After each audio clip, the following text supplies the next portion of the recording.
Hello students, आज की video में मैं आपको एक्सप्लेन करूंगा एक्सरसाइज 8.1 का क्वेश्चन नंबर 1। हम लोग क्लास 9 मैथ्स का चैप्टर 8 कर रहे थे, दैट इज क्वाड्रिलेटरल। इसके पिछले वीडियो में मैंने आप लोग को दैट इज चैप्टर 8 का जो इम्पोर्टेंट थ्योरम था वो मैंने आप लोग को एक्सप्लेन कर दिया था, ठीक है। और इसी के साथ साथ मैंने आप लोग को एग्जाम्पल 1 और एग्जाम्पल 2 इस चैप्टर का मैंने आप लोग को एक्सप्लेन कर दिया।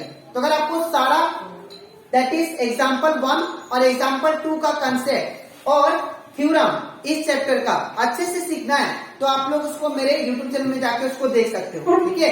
इसी के साथ साथ अभी तक मैंने क्लास 9 मैथ्स का chapter 1, chapter 2, chapter revision, chapter 3, chapter 4 and chapter that is 6 and chapter 7 and chapter 12 and chapter 14 इन सभी चैप्टर का जितना भी एक्सरसाइज क्वेश्चन था और जितना भी एग्जाम्पल क्वेश्चन था वो सारा मैंने आप लोग को एक्सप्लेन कर दिया, ठीक है।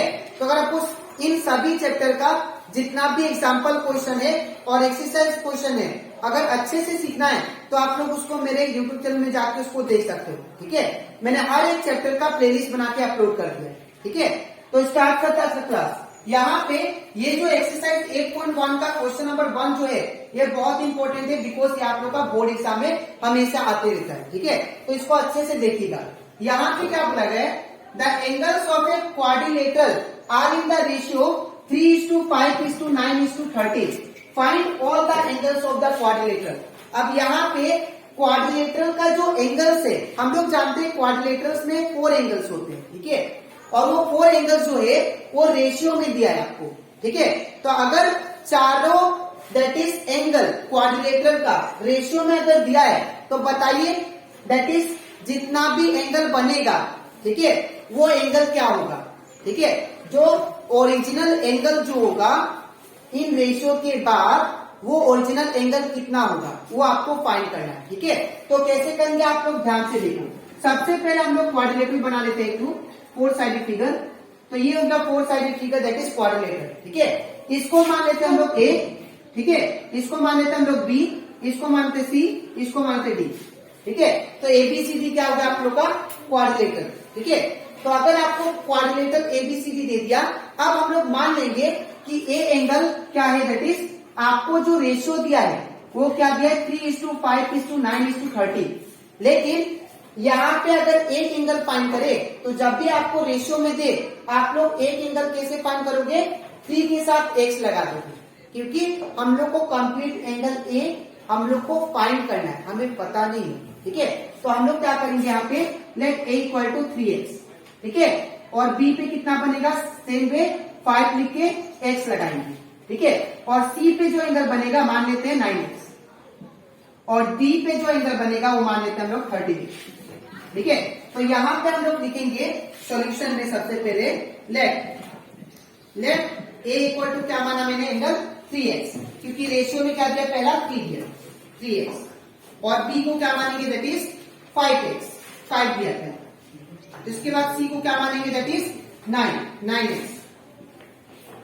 उसके बाद d को क्या मानेंगे दैट इज 30x, ठीक है। इतना करने के बाद अब हम लोग जानते हैं क्वाड्रिलेटरल का the sum of the angle of a quadrilateral is equal to क्या होता है 360 डिग्री। इसका मतलब अगर हम लोग क्वाड्रिलेटरल का चारों एंगल का प्लस करें, सम करें, वो किसके बराबर आता है 360 डिग्री, ठीक है। तो अकॉर्डिंग टू थ्योरम हम लोग क्या कर सकते हैं, वी नो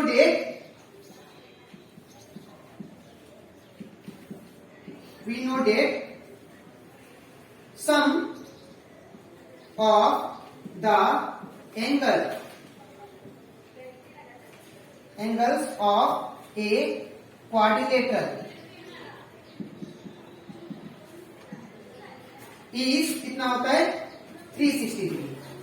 तो इसका मतलब ये है कि अगर मैं चारों एंगल को प्लस करूं वो किसके इक्वल आएगा 360 डिग्री का। तो हम लोग लिख सकते हैं therefore angle A plus angle B plus angle C plus angle D equal to 360। Angle A plus angle B plus angle C plus angle D equal to कितना 360 डिग्री, ठीक है।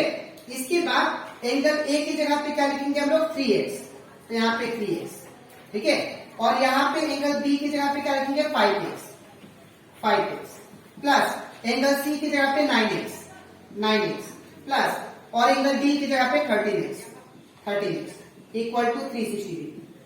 ठीक है, और एक चीज आप लोग यहाँ पे एंगल लगा देना सर में, ठीक है, क्योंकि ये क्या माने थे हम लोग, एंगल एज्यूम किए थे। ठीक है, अब इतना करने के बाद आप लोग क्या करो, इन सभी को प्लस करो। तो अगर इन सभी को प्लस करेंगे तो कितना आएगा, that is 5 plus 3 8 8 61 17 and 17 plus 13 ये हो जाएगा दैट इज 30। ठीक है, तो ये कितना हो जाएगा, that is 30x equal to ये कितना होगा, दैट इज 360 डिग्री। ठीक है, अब इतना करने के बाद अब हम लोग क्या करेंगे, यहाँ पे x को सिंगल छोड़ते हैं। तो जब x को सिंगल छोड़ेंगे तो ये 30 कहा जाएगा, इसका नीचे। तो इसके बाद मैं पार्ट यहाँ पे करता हूं, तो यहाँ पे क्या होगा, that is x is equal to 360 by 30, ये 30 नीचे चला गया, तो x equal to 360 degree by 30। तो यहाँ पे 0 से 0 कैंसिल, तो ये कितना होगा, that is x equal to 36 by 3 और 3 12 जा कितना होता है 36। x का वैल्यू कितना क्या हम लोग का, दैट इज 12। ठीक है, तो x का वैल्यू हम लोग के पास 12 आ गया।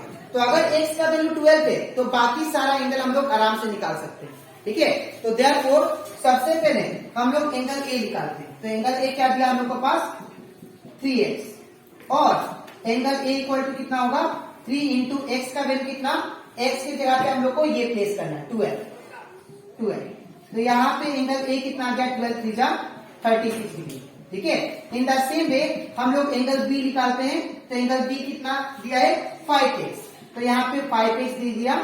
तो this implies angle b is equal to कितना होगा, 5 इंटू एक्स का वैल्यू कितना, तो x का वैल्यू दिया है 12, तो यहाँ पे क्या होगा 12, तो यहाँ पे 12 लिखेंगे। तो ये कितना हो गया, angle b is equal to 12 5 60 degree. ठीक है, in the same way angle c कितना आएगा, तो एंगल c हम लोग क्या एज्यूम किए 9x, तो यहाँ पे 9x और एंगल c इक्वल टू क्या लिखेंगे, 9 इंटू एक्स का वैल्यू दैट इज 12, तो 12 9 में कितना हो जाएगा, दैट इज 108 डिग्री। ठीक है, इन द सेम वे हम लोग एंगल d निकालते हैं। तो एंगल d क्या एज्यूम किया, दैट इज 13x, तो यहाँ पे क्या होगा 13x, तो यहाँ पे angle d is equal to क्या होगा 13, कुछ नहीं मतलब इंटू एक्स का वैल्यू कितना है, दैट इज 12, तो 13 इंटू 12 कर लेते हैं, 6 2 3 1 6 156 डिग्री। तो एंगल d इक्वल टू कितना आ गया, 156 डिग्री। ठीक है, तो इस तरह आप लोग को ये क्वेश्चन को करना था। ठीक है, तो आई होप आपको ये क्वेश्चन अच्छे से क्लियर हो गया होगा। ठीक है, तो आपको लिखना कैसे मैं बता देता हूँ। सबसे पहले आपको ये पार्ट लिखना है और इसके नीचे आपको ये लिखना है। ठीक है, तो ये कंप्लीट हुआ था हमारा एक्सरसाइज 8.1 का क्वेश्चन नंबर 1। ठीक है, तो अब इसके नेक्स्ट वीडियो में मैं आप लोगों को एक्सप्लेन करूंगा एक्सरसाइज 8.1 का क्वेश्चन नंबर 2। ठीक है, तो आज के लिए इतना ही, मिलते हैं नेक्स्ट वीडियो।